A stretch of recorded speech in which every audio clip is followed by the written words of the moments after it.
career he need to have, even if you take all that off the table and it's just literally like, it's all centered around what they feel like a man need to do to get them. But it's not too much of what they need to do to understand a man. So at the end of the day, when we say we value peace and creating a safe space, it starts from a woman seeking to understand what a man is trying to say. If a woman allowed a man to finish his thoughts, he would love talking to her. Even if he could just finish his thoughts, like, yeah, babe, this is what I was thinking, just at a third, no rebuttal, no nothing. I can see how you thought that.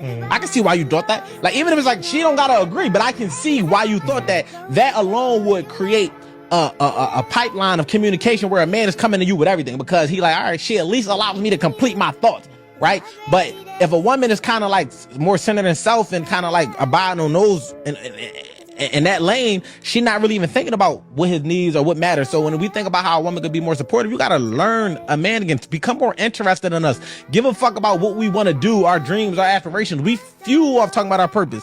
We could talk all day tomorrow about the things we want to accomplish, even if some men ain't even gonna do it. Just creating that space, just the same way you would allow your kids to just roam in thought and talk. That's where a man can be childlike, where it's like, I just want to talk about what's on my mind without even just nothing. Just want to lay on your shoulder and just sit. And it's like, show interest. Like, when I say interest, it's not just fucking romantic interest, because a lot of times they try to land it on it being intimacy. No, we know y'all horny. We know y'all want to fuck. We're not worried about that. We talking about interest in the things that interest a man, even if it don't interest you. Damn, so I see you a real big football fan. When did you get into that? What made you start liking it? But it's like, y'all don't give a fuck about that at all. So it's like, if we truly can see that you're not interested in us, we're not even going to allow ourselves to go beyond a certain point, because the thing about men relationships, whether they be friendships, whether they be partnerships, we understand true relationships. We understand what they're built on. So we know if somebody really fuck with us. So it's like, you can't say that you support me, but I feel like you don't even really fuck with me, because the things that I'm really that intrigues me or interests me, you don't even give a fuck about. And it don't mean you gotta want to watch sports or want to watch football, because I don't even want a girl trying to put a parlay in. You're doing too much.